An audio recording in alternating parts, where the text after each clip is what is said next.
thing is I don't have it.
Test, test. Hey Garrett, we're just testing this out, but it seems to work. Cool. Yeah.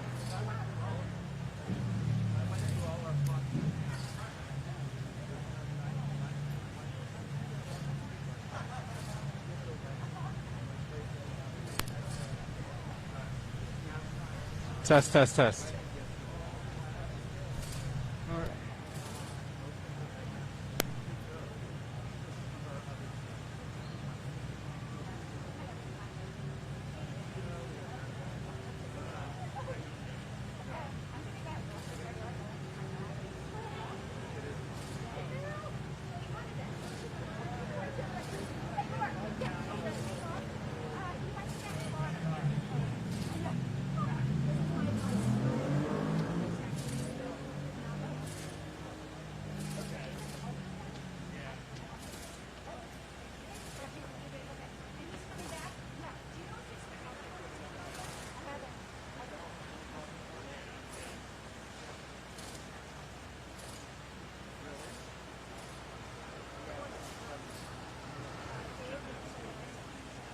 You want to get a mic into that as well, which has a mini plug in it? We were just worried about yeah. But this is the only PA system, right? Yeah.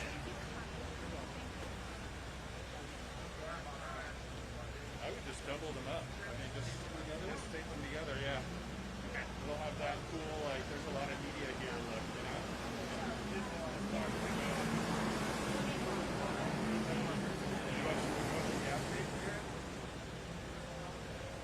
I've got some gas tape.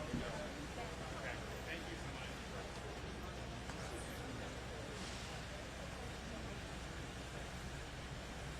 Bernadette, this works. This works. We can try.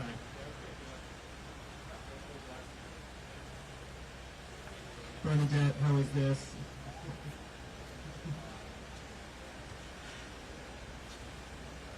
Yeah, it's tough with all the Indian food.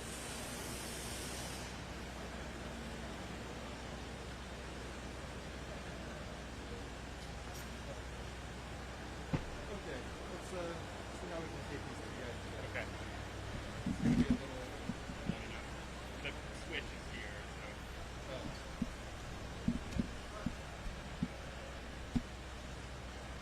Yeah,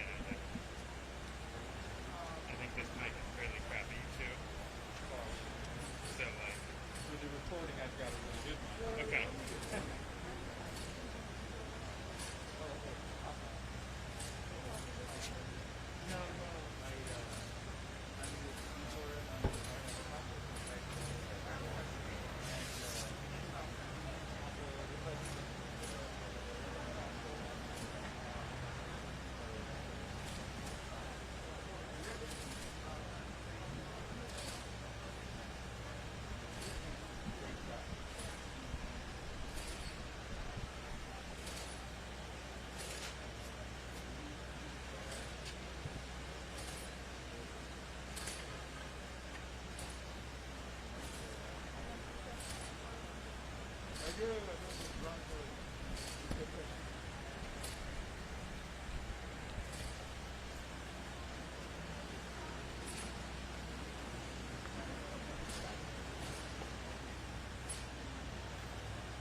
It's not pretty, but it'll work.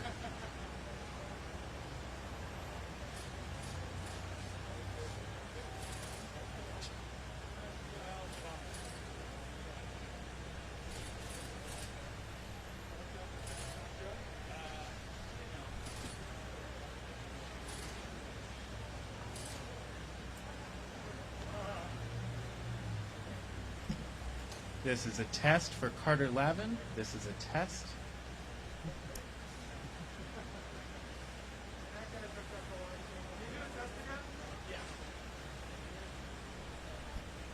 Testing audio in the microphone 1, 2, 3, 4, 5, 6, 7, 8, 9.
get people up. Everybody that's here for the event.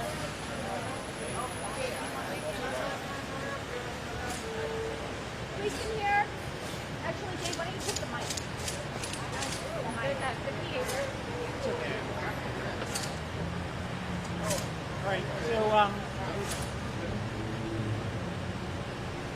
JD, you may want to hear this too. The mic won't reach that far. Can everyone hear me? Yeah. All right, so guess what? Kind of classic. You got a permit. You got permission to be here with this. The rules are you got to keep an egress. Took pains to do. You just got a call from CPC that said they want to shut this down. We said, we asked, okay, but we followed the rules, correct? They said, we're now uncomfortable with the event. Hey, good. I wonder why. So that was the conversation. So, because we don't want to turn this into a brouhaha, we are going to take down Profit Man. We're going to do our statements that we were going to do. And then just know this is your government at work. They said they were uncomfortable with that or the event. We're unclear. But the point is, we said we're going to blow up a 30-foot high Monopoly Man to the side of the entrance with a bunch of people. They said, make sure that you keep an egress, which we took pains to do because people do need to come in and out of the building. So as long as you follow that guidelines and it is peaceful, you'll be okay. You know, you can do it. And so that's what we did. And then got a call. We have to shut it down. Well, hey, it no longer follows the guidelines. Well, what part of the guidelines does it not follow? No answer. Just we've now decided you're uncomfortable with the event. Shutting down public discourse. They literally said to Change the rules, which is fitting to the day. So that is what we're here protesting, is how the utilities have captured our government in every possible way and have turned the government from something that should be working for the people, by the people, to something that is working for the utilities. So it's good that we're here. And so you've had a chance to witness Bob the Monopoly Man. We want to safely take it down first, so we're going to just do that real quick, but also safely. But also, Dave, I know for a fact we can gather on the city sidewalk.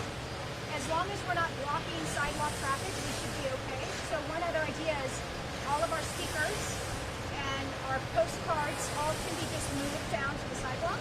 And then a small team can take down Bob. And well, the event is not over. Yeah. All right. Stay here. Move down to the sidewalk. We're going to then get everything And just don't block the reorganized, and then sidewalk. we're going to start. Okay. Thank you. Anybody? Well, yeah, we're just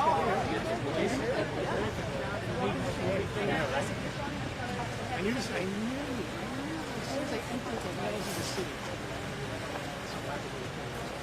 What do we do? We're here and right. And thank you for being here. Oh, it's good to And I see just met Pastor Mike.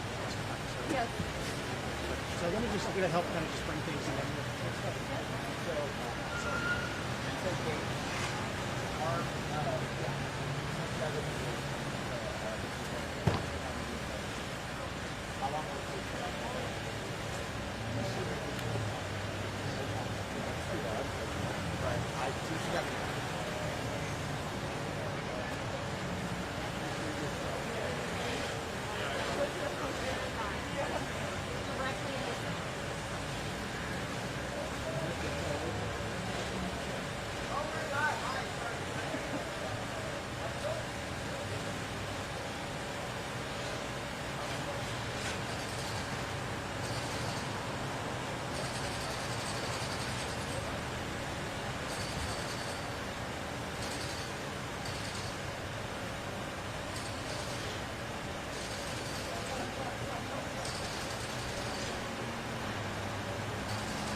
Yeah, we're good. We're good. Is your camera or your phone? Okay, we'll do it. This is us. So what are you thinking in terms of moving things? Yeah, thank So you. we have to start this guy. Okay, we're going to cover it. So we're going to do. Okay, so I assume you've got it.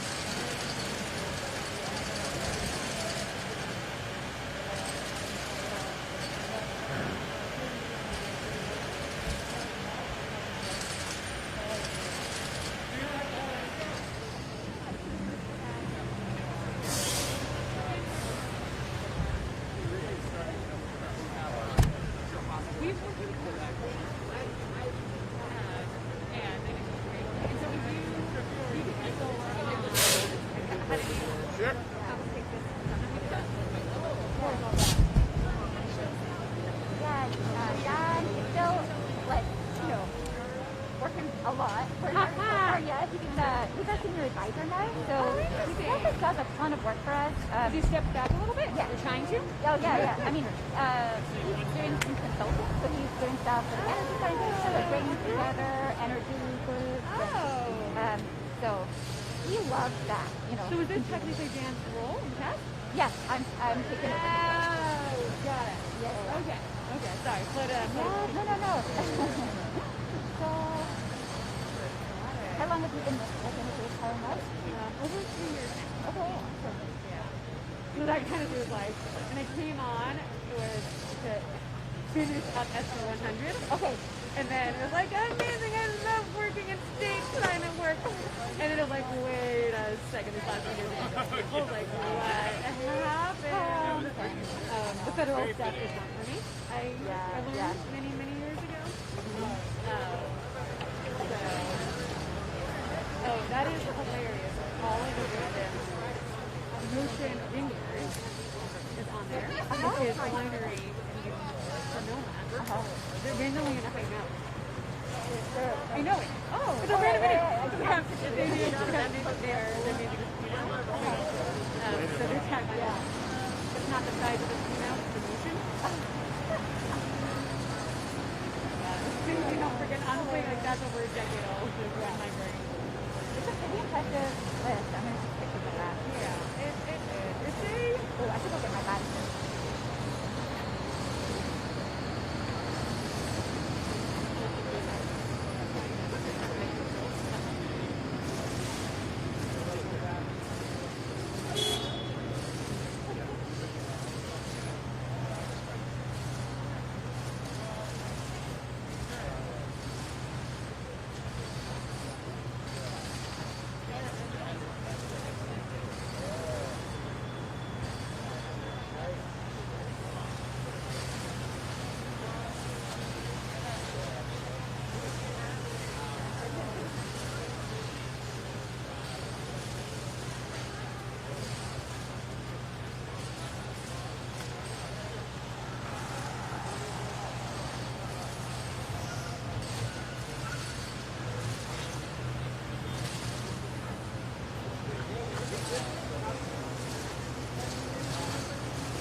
5 minutes.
So have you lived in Richmond the whole time? In California?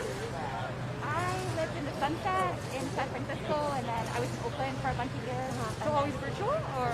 Oh no, we had an office. We used to have an office in San Francisco actually. Right in like North Beach, Connecticut District. Oh my goodness. And then we were there for like 10 years, 2 different offices around the city. And then we moved to Oakland. Oakland. Yeah, we have an office. We're gonna start.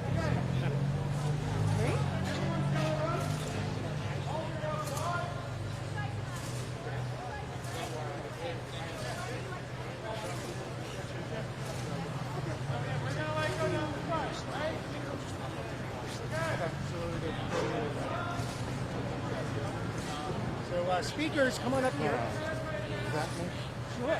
Video or? Facebook Live? Whoa! Okay.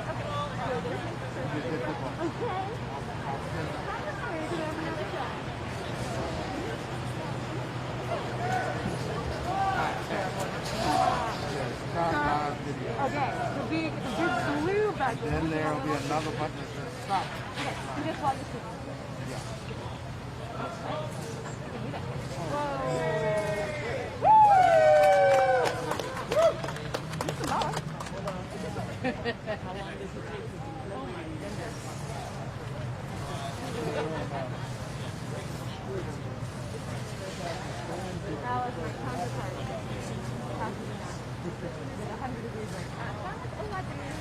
I'm going to move our gear that's up there somewhere where we can see it. What a beautiful we got married. Really? My wife and my life.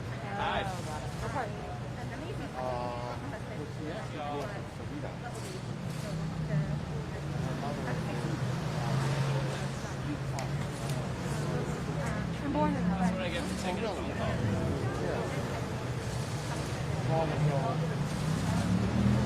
What's where in LA? Oh, there.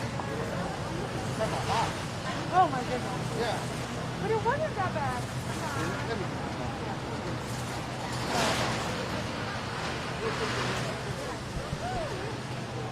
And I can take this off? Yeah, you can take it over. I'm going to walk up with it. I guess I did say, yeah. Yeah.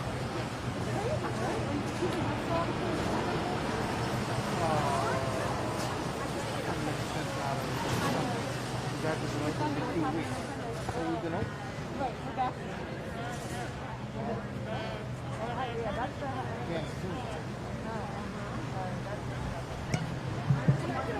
Yeah, I think that's a good idea. We'll do a little amplification.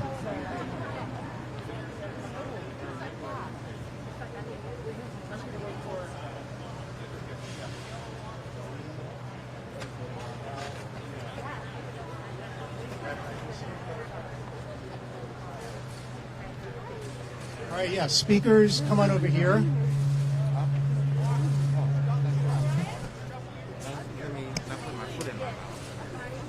You still have the mask on, so you can't get there. That's good.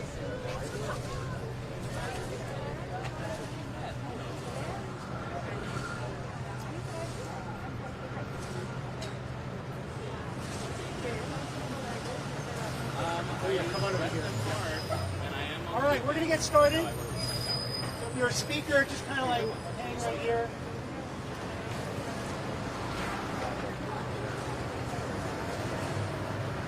All right. All right, so good morning, everyone. Thank you all for being here. How's everyone this morning? All right. So I'm Dave Rosenfeld. I'm the director of the Solar Rights Alliance. We're a statewide grassroots nonprofit association of California solar users.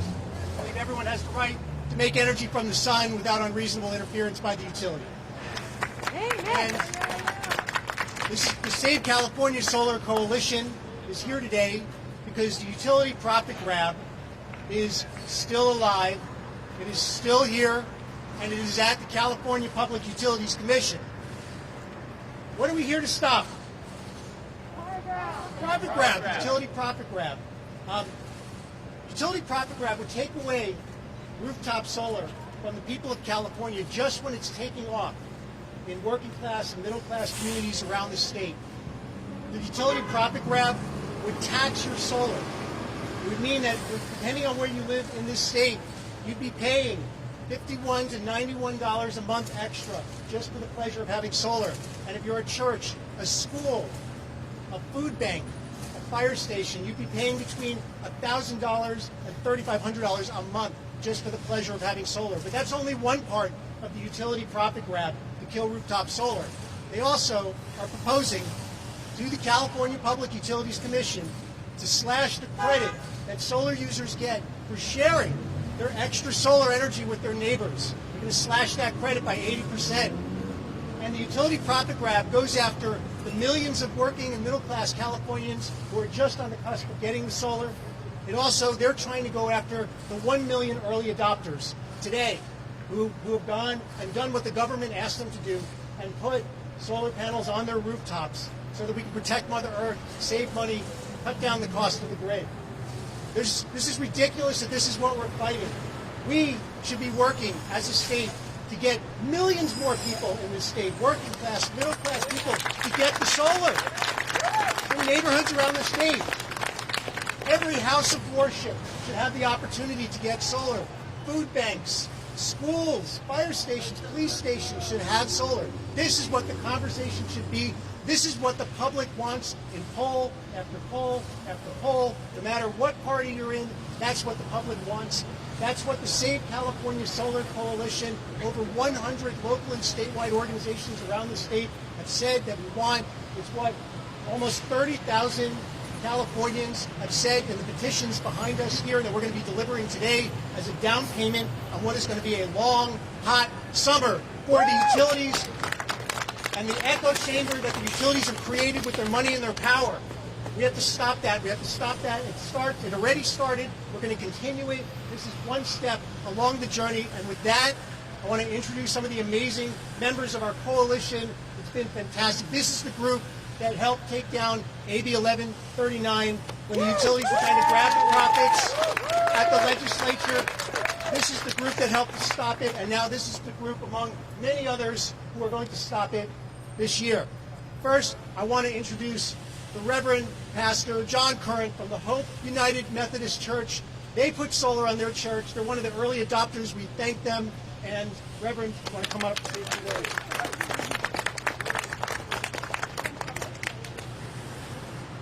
What a beautiful day. Yeah. I cannot believe that I'm here for solar rights. Who would have thought it? I'm from a church called Hope. We believe that things can be better. And last year, this time, in the middle of the pandemic, we installed a full panel on our roof. Solar panel. And we did it not only to cut the cost of energy for ourselves, but to lead our whole community into an era of clean energy. This is important to us as the religious to defend creation itself.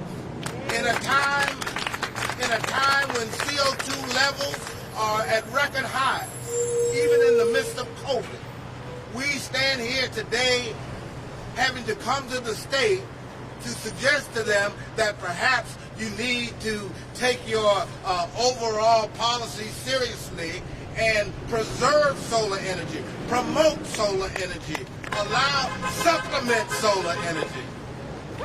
We're here for the fight to save creation.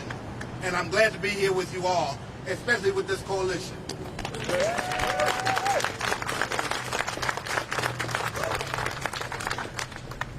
Thank you, Pastor Current. Our next speaker is my friend Laura Dean, State Director of Environment California. Hello, thank you, Dave. Hello, everyone. Laura Dean, State Director, Environment California, and we are here today to stand up for rooftop solar for a couple of really big reasons. First, we are in the midst of what's clearly a climate crisis, and it's spreading. All the signs are here in front of us.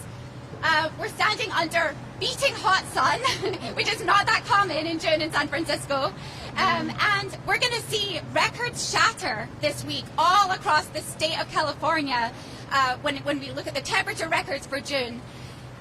We've seen dams at their lowest levels ever in recorded history in California just this week, and we've already seen record wildfires spreading across the street. Global warming is happening. It's here in front of us, and we have to take urgent action to continue to lead the way out of the climate crisis. And we know that in order to do that, we've got to transition to 100% clean, renewable energy. Yeah. And we can do it. We have the potential to do that. Here in California, we are one of the sunniest places in the entire world. And we already have rooftops in buildings all across our state. In cities like this one, we could be catching that energy that's shining on our roofs and using it to power our lives, to power our lights, our cooking, how we cook our food, our cars, our trucks, our buses. All of that could be powered from the sun. And we've been taking the lead on that here in California. We've got more than 1 million solar roofs on rooftops across the state. That is no accident. That is the result of efforts by people like you and our big coalition. It's also the result of decisions policymakers have made to allow California to lead the way to this clean energy future. The very idea that we would let powerful utilities throw away this progress is just insane.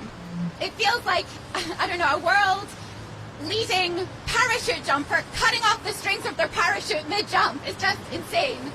And so instead, we should be expanding rooftop solar, making it easier for more people to go solar as fast as possible. So we'll say no to the utility profit grab, and we'll say yes to rooftop solar.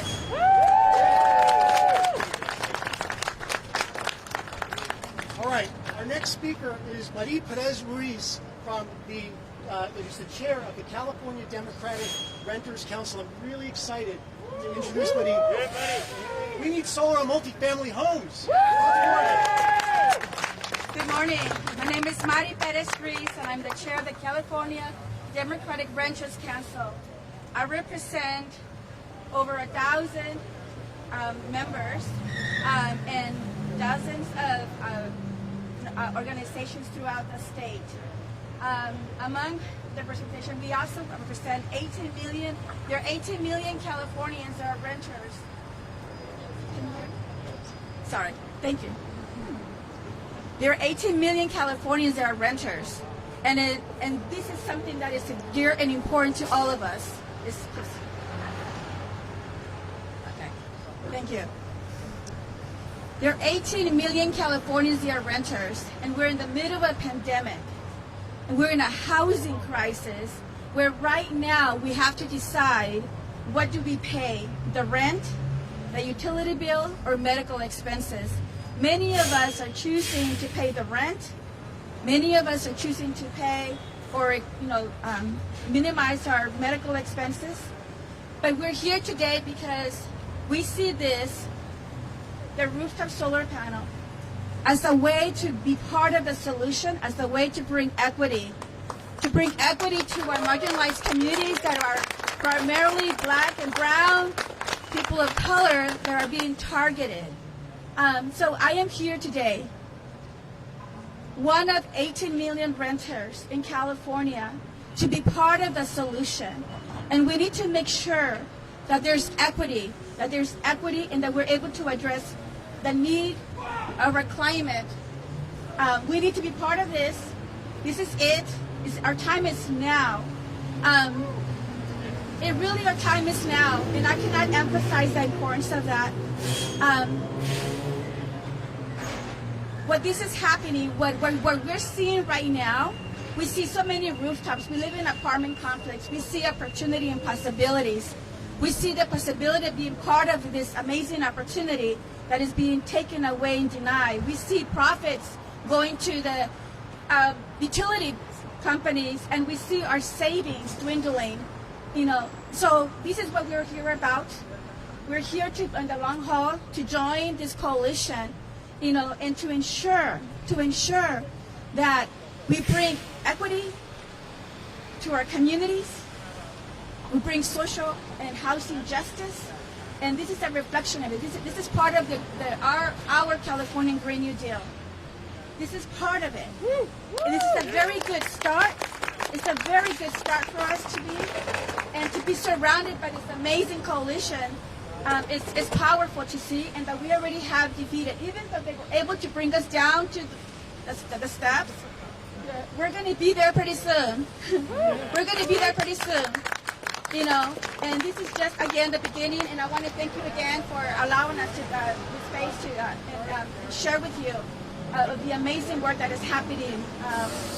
Thank you.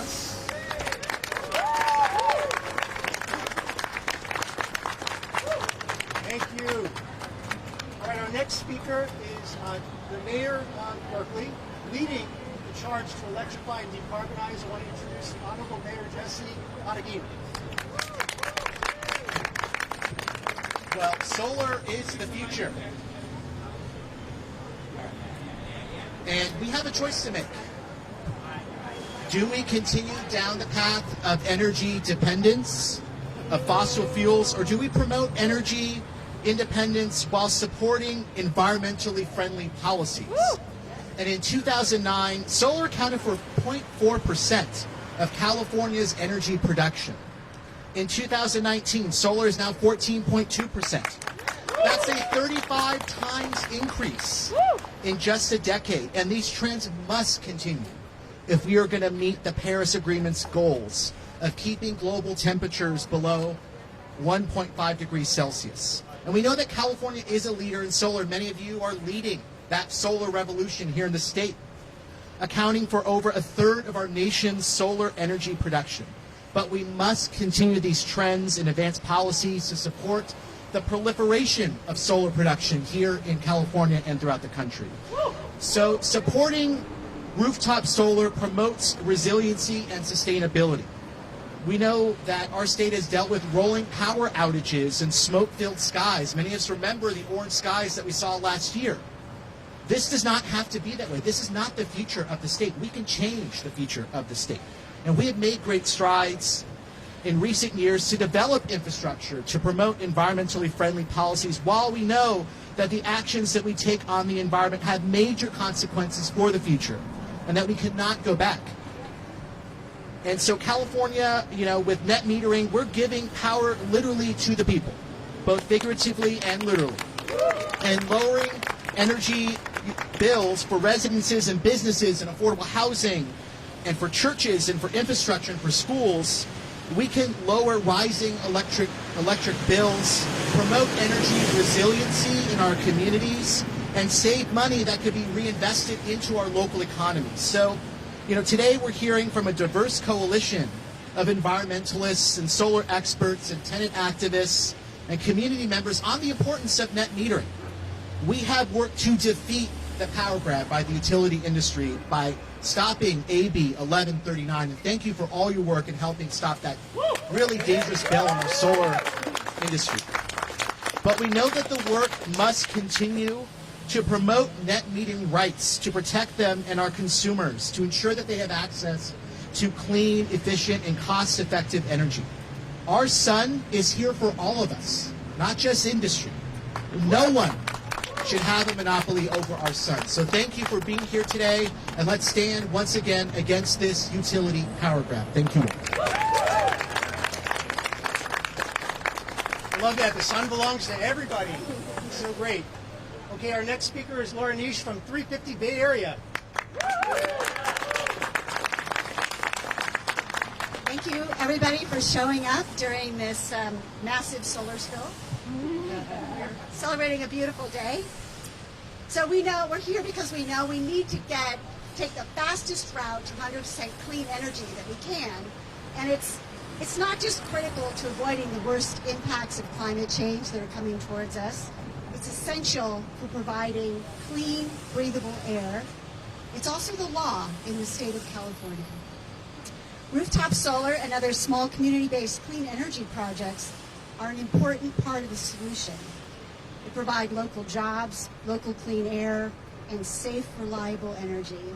Not just those community benefits, but there are also substantial benefits to the grid from this kind of distributed energy generation.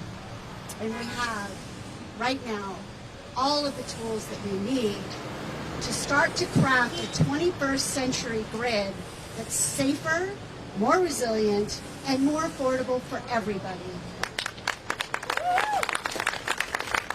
So we at 350 Bay Area continue to be basically enraged at the fact that the CPUC tends to give with one hand and then take away with the other. They have historically and continue to not adequately account for the grid benefits for distributed energy, and they've cynically created a false choice between rooftop solar and affordable energy, as if there are no other costs in the system that we could address. There should be no such concept as energy poverty. And if utilities can't figure out a way to protect ratepayers, they should simply lose their right to operate.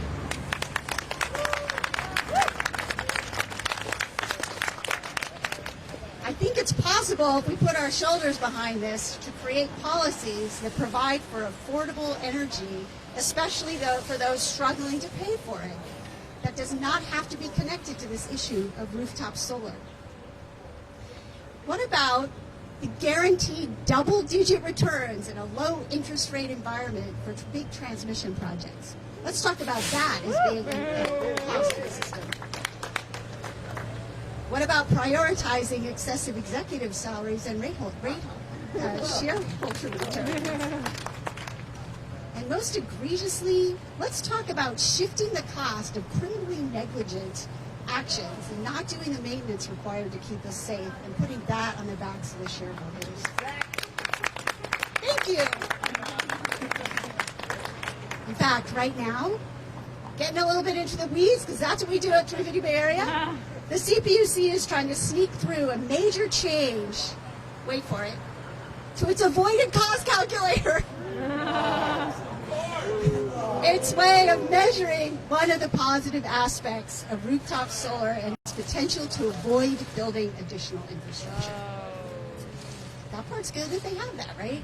But just this week, the CPUC is trying to pass a major change to that fundamental tool, which would reduce the value of solar by about half, with repercussions rippling through the system. They put this change into the consent calendar to be passed by rote in a bundle of other minor issues. This is against their own rules, and 350 Bay Area is one of the parties challenging this sleight of hand. Thank you. Yes, we are here asking you to pay specific attention to the inner workings of the CPUC, so really appreciate you showing up for that. The Public Utility Commission is supposed to serve us, the public, not be in service to the investor-owned utilities, and certainly not blocking the fastest path to energy generation and distribution that cleans up our air and provides a safe, resilient, and affordable grid.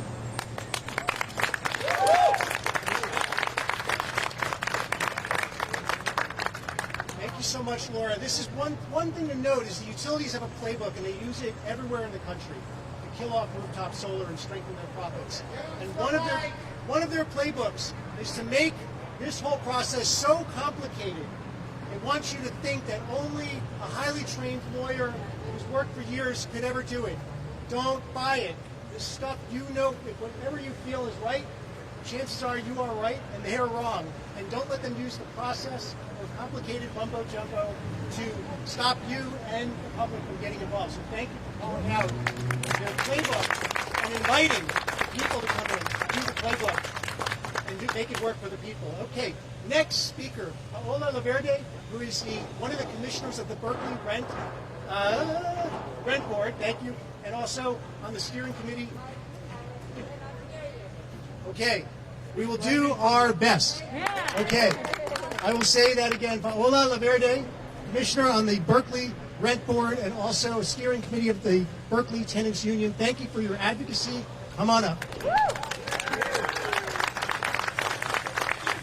Good afternoon, everybody. Paola Laverde, I'm a rent board commissioner currently, and on the steering committee of the Berkeley Tenants Union, who actually is one of the signers and supporters of this. So I stand before you as a resident in a city that is actively working to mitigate its greenhouse gas emissions and transition toward a fossil fuel-free future in which all communities members benefit from clean and affordable energy. This is a city that is getting more and more expensive to live in. So now the utility companies are fighting to make Berkeley's goal even more costly and put solar out of the reach of the working class people. You know, I ask that the CPUC not only preserve the net metering framework, but improve it by prioritizing equity, meaning bringing rooftop solar plus storage to more low-income communities, families, and equity to low-income access to the benefit of clean energy is paramount. Today, rooftop solar is growing in lower and middle-class income neighborhoods, including in affordable multi-family apartment buildings. We need to ensure that renters in environmental and social justice communities benefit from the wealth, the savings, the reliability, the resilience, the health, and workforce benefits of local clean energy. And we must prioritize local clean energy development in these environmental and social justice communities so that they are not left out behind in the clean energy transition, but instead are leading and protecting themselves in the climate change. Because it affects all of us. And those of us who are low income, those of us who are not rich, are going to get screwed. We're getting screwed now, we're going to get screwed even more. So affordable and sustainable housing is a human right, and we are calling on the governor and on the CPUC to make it more affordable, not less, for tenants to have rooftop solar on their homes. Thank you for your time.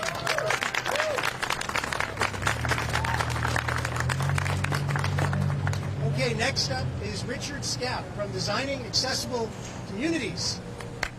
Move this.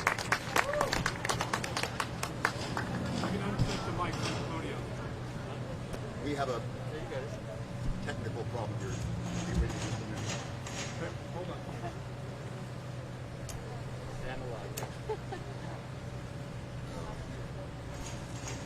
Thank you, David. I don't hear me. There we are. Hi, my name is Richard Scaff. I'm the executive director of a 501c3 organization called Designing Accessible Communities. After leaving my employment, I'm sorry. How's that?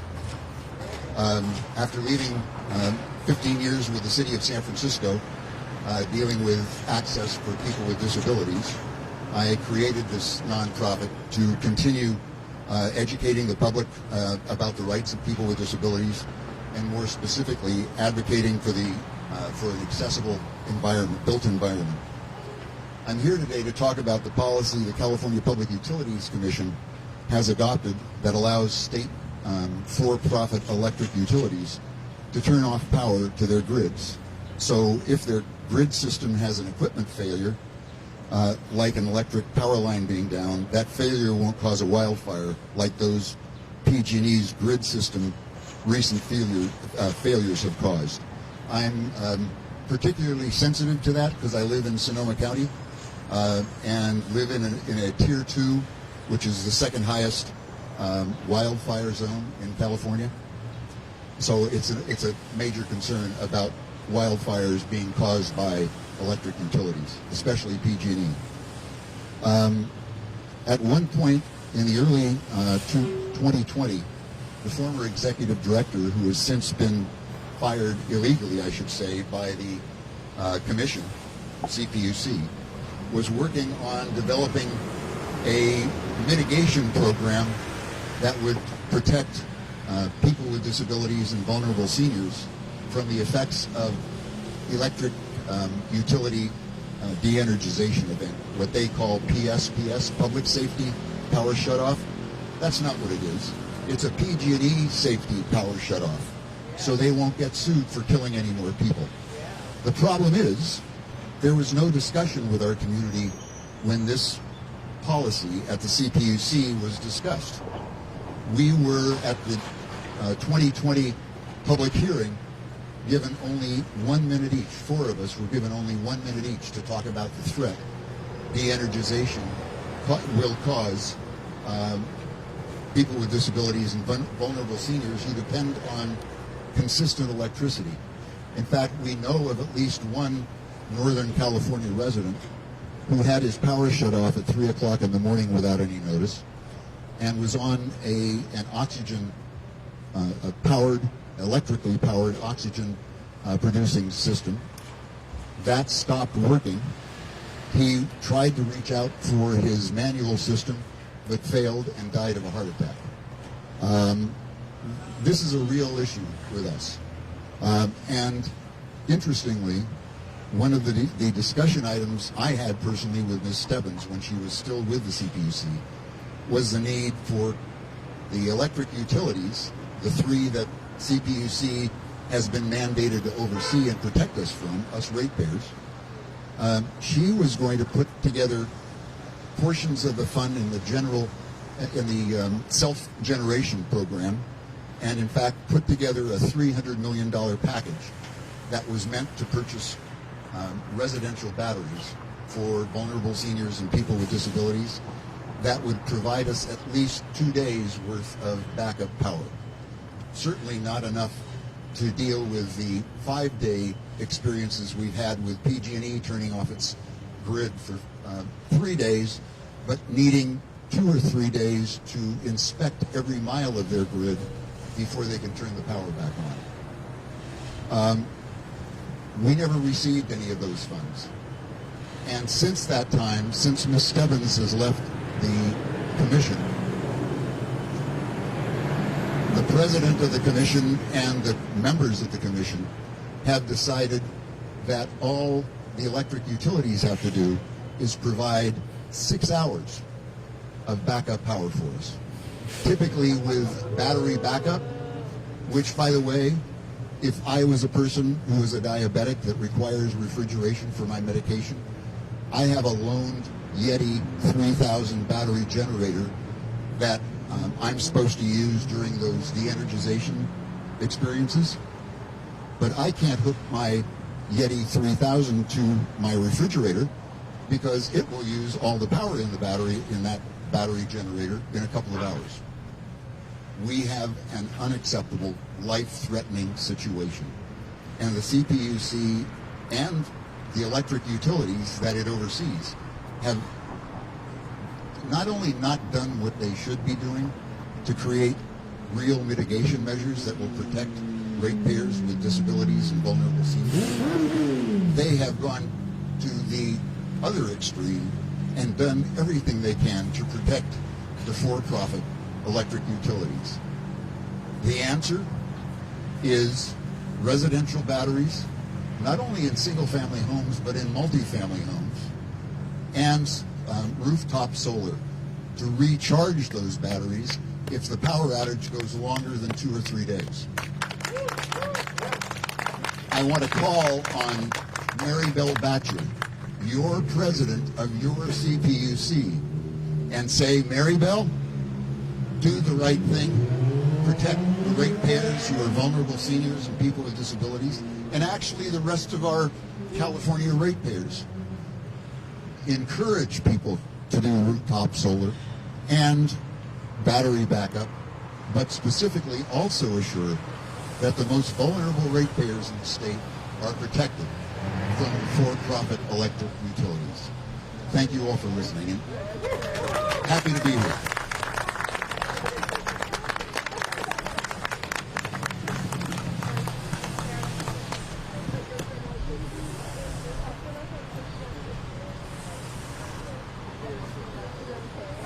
All right. And I'll look for somebody who seems handy to kind of figure out how to make this work. But while that's happening, thank you, gentleman who's coming up, introduce Christina Pappas from the San Francisco League of Conservation Voters.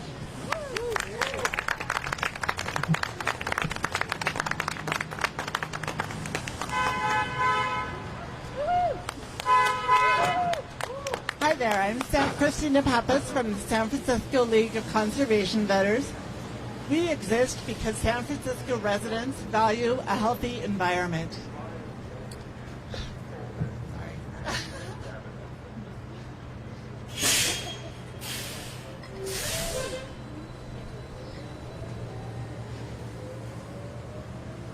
San Francisco residents understand and value a healthy environment, and we understand that climate change threatens the people and the places that we love. Climate change is an existential emergency, and we need all hands on deck. Imagine if every building in the city had solar power on the roofs. Imagine if every building had solar backup batteries to save that power. Maybe we couldn't power the whole city, but we could sure put a dent in the amount of energy that we are moving around from distant places.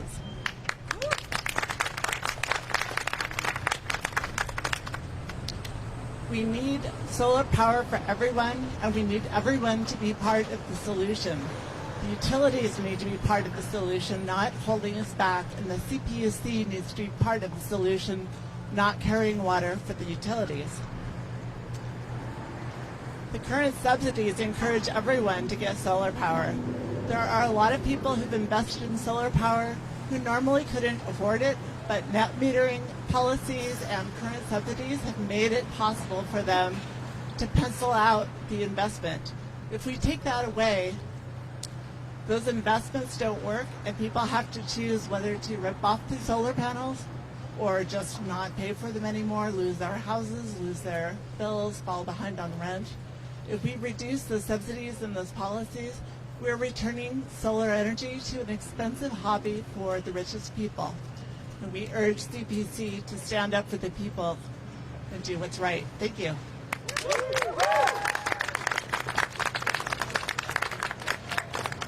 Okay, before I introduce our last two speakers, I just want to mention one thing. You know, we asked a lot of people to come and speak today because one thing we wanted to just let you hear is just the breadth and the depth of the people and the interests and the organizations that not only oppose the utility profit grab, but who have a vision of where we should be going. And we wanted to make sure that you could really hear that vision because it is so powerful and compelling, but also because the utilities have because they have so much money, they have made many policymakers and lawmakers think that somehow there's people behind them. They set up a front group that sounds really good with a website that looks really nice. And it's complete nonsense because it's just the utilities and a handful of folks in their echo chamber. So we want to go out of our way to spotlight and highlight and amplify the numerous diverse voices that represent the energy democracy movement. So thank you for listening to all of these different voices and their visions and perspectives. I'd like to introduce Mary Murtaugh from EAH Housing.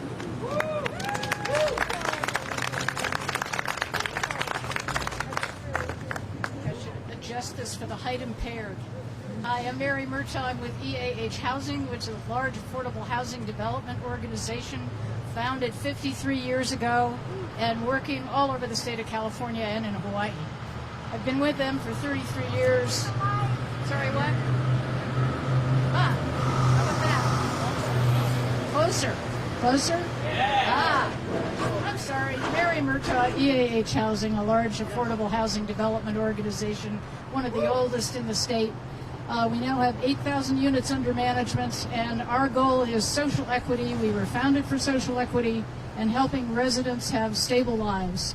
We find seniors living on less than $13,000 a year in our buildings, working families earning under $40,000 or $30,000, and many, many people we are increasingly housing who have been living on the streets as homeless.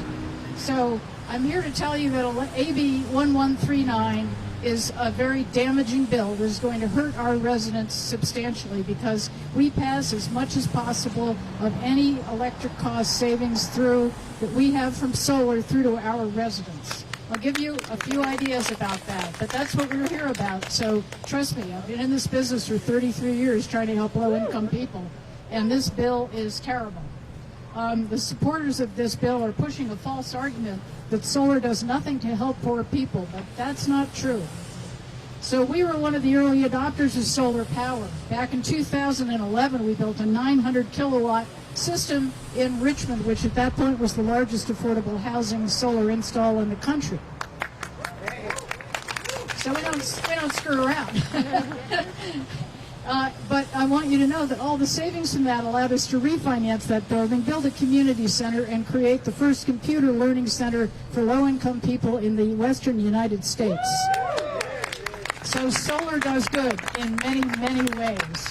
And, you know, we, just like our residents are squeezing every nickel they have, so are we, putting it to their benefit. We've always been very concerned about this, so we've been a leader in the solar power policy area ever since this started. When CPUC first started their first program, we were there, and under the MASH program, we were the state leader and installed solar at 37 affordable developments in the first 5 years of the program. So we now, after all of these years of work, have 5 megawatts of solar on 5 megawatts, megawatt, not kilo, mega, big on 48 properties, and we save those properties collectively $1 million every year, and most of that is going right back into the pockets of our residents.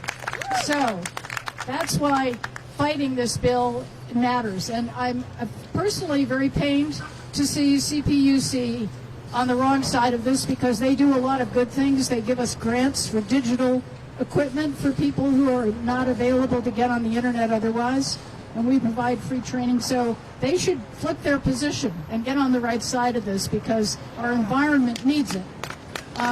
We're continuing to develop more properties with the new SOMA program for nearly 2 more megawatts on 17 additional properties, almost 1,500 units, which will help 3,000 residents. And these systems, again, as I mentioned, are exclusively going to benefit our residents. So if you take everything that we've done and what we have on the drawing boards, we're going to provide approximately $20 million of direct solar savings to the residents over 20 years. This all depends, though, on having fair and predictable net metering rules, and AB 1139 would have destroyed it all. So please, write your local politician, call them, show up at their door, howl in their face, send letters to CPUC, and just one little factoid to bear in mind. You know, and PG&E, as we know, is extremely powerful and, shall I say, somewhat self-centered.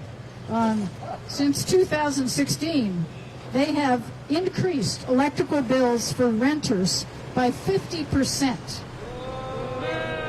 We know how many people are struggling to make the rent. We can see that because we see how many people are homeless. We're in the middle of the worst housing crisis that we've been creating for many years by underbuilding, but increases in rent and the catastrophe of the pandemic have aggravated all of it. Homelessness is exploding, and it's going to be 10 times worse as soon as the eviction moratoriums are lifted. We are deeply, deeply concerned about our city, our state, the county, you name it. This is a disaster. In America, we have the wealth and the intelligence to solve this problem and attack climate change. This bill is the wrong way to deal with that. Thank you for your time.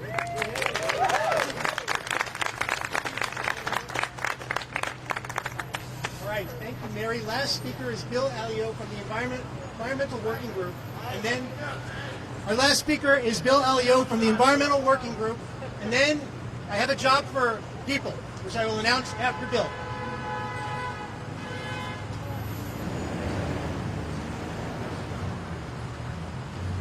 So when I was a teenager back in the 1960s, my mother said,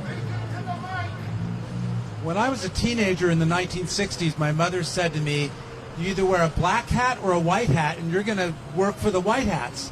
Well, I'm a lobbyist now for the Environmental Working Group, but I've learned over the years that there's a lot of gray area. It's not always black and white. This issue is full of gray area. But one thing, an adage we also know in lobbying, and you know it, is follow the money. And this is about money and what the utilities want and what 1139 would have given them, and it got killed for good reasons. Right now, about 70% of Californians polled say we want more solar, more rooftop, not less. And that's an important thing to remember. A colleague of mine at the Sierra Club once said to me, do everything that helps and nothing that hurts.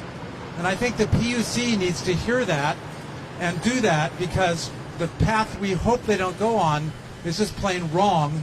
And I live in Sacramento, and our utility, SMUD, is actually fairly progressive, but even they want to support 1139 because they want to sell me more electricity. That's just their bottom line too, even though they're a publicly owned utility, unlike PG&E, whose bottom line is watched on Wall Street. So we think the PUC ought to do the right thing and take their time and study this issue carefully and make sure that we're doing the right things, because it's a climate emergency now. We've gone from climate crisis to climate emergency. So PUC, listen up, do the right thing. We hope you can, and we know what the right thing is. Everyone here does. And let's keep working hard to kill efforts like AB 1139, died in the legislature, but also put more and more pressure on the PUC to do the right thing for consumers and the environment. Thank you.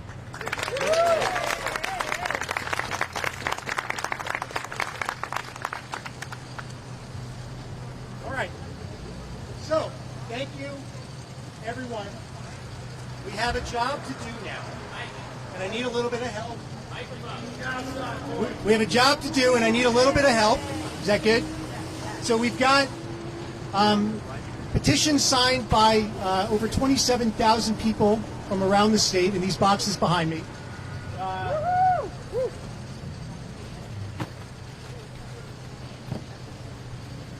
lot of them.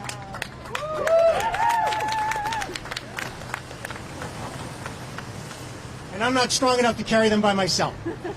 There's 10 boxes, so what I would love is 10 volunteers who could each take one box and come with me to carry it into the building so we can deliver it to the California Public Utilities Commission. Can I get a show of hands of at least 10? And you can all, they're heavy, but this is a strong group. I can see it. Like, you know, there's both real, like, body muscle and soul muscle in this group. Yep, that's right. If you don't, if you're not carrying it, we still want you to come in, so you're welcome. We have many people. You only have to wear a mask. That's the only prerequisite. And so we're going to do that now. At the same time that we're doing that, we have a crew that's in Sacramento delivering the same thing to Governor Newsom. And one more thing, this is just a down payment. Our plan is to gather 200,000 signatures to the governor and the CPUC by the end of this summer. You will be able to help do that. The flyer that you have is your entryway into that awesome world that is going to be the next few months. But for now, let's deliver what we got. Let's get the 10 who are going to carry it, and then everyone else can follow. Thank you.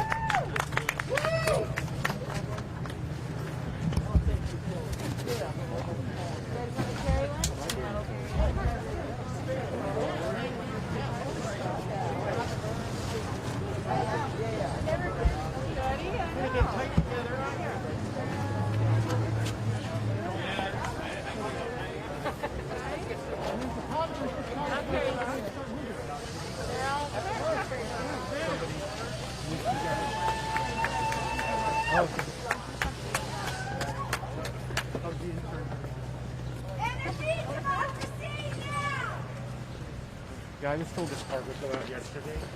And, how's everyone's arms? Great. Wow, you really got a lot of them in there. Wow.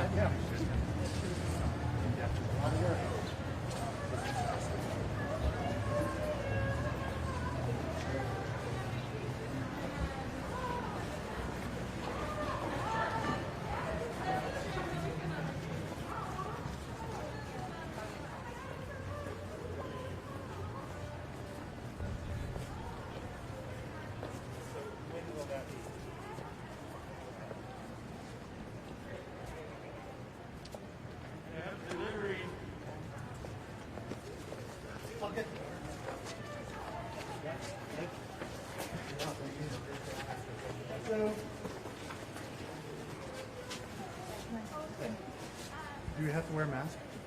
Yes. Yeah. Okay, I'll put it on. As soon as you all get in. Use that one.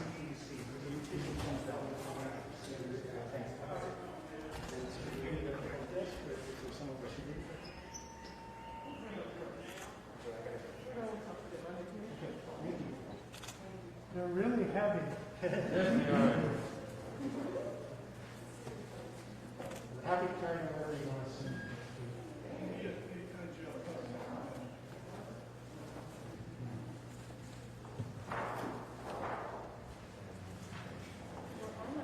I know.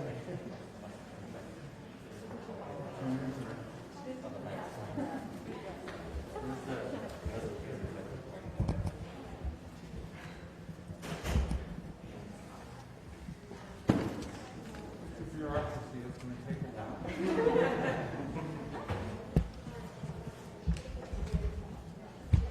We're just going in to just check it out where we should. Very patient. Put a lot of forward and let the people in. Yeah, cool in here. Floor in here.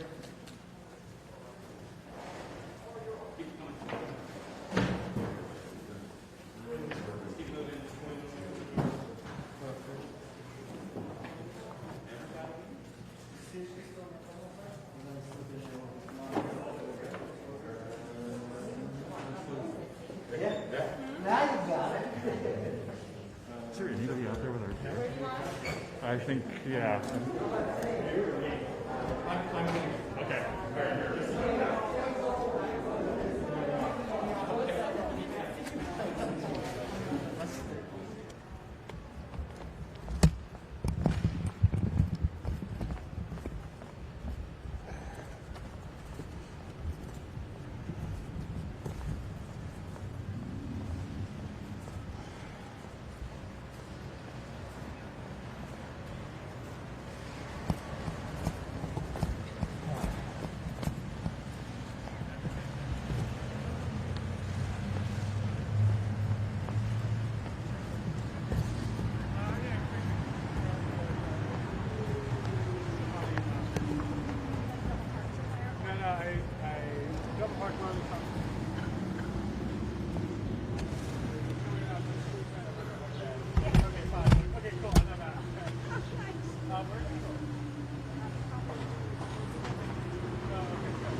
Can you just pull up right behind that red car? Pull up right behind that red car and just put on your hazards. We'll start bringing everything right to that spot. Okay.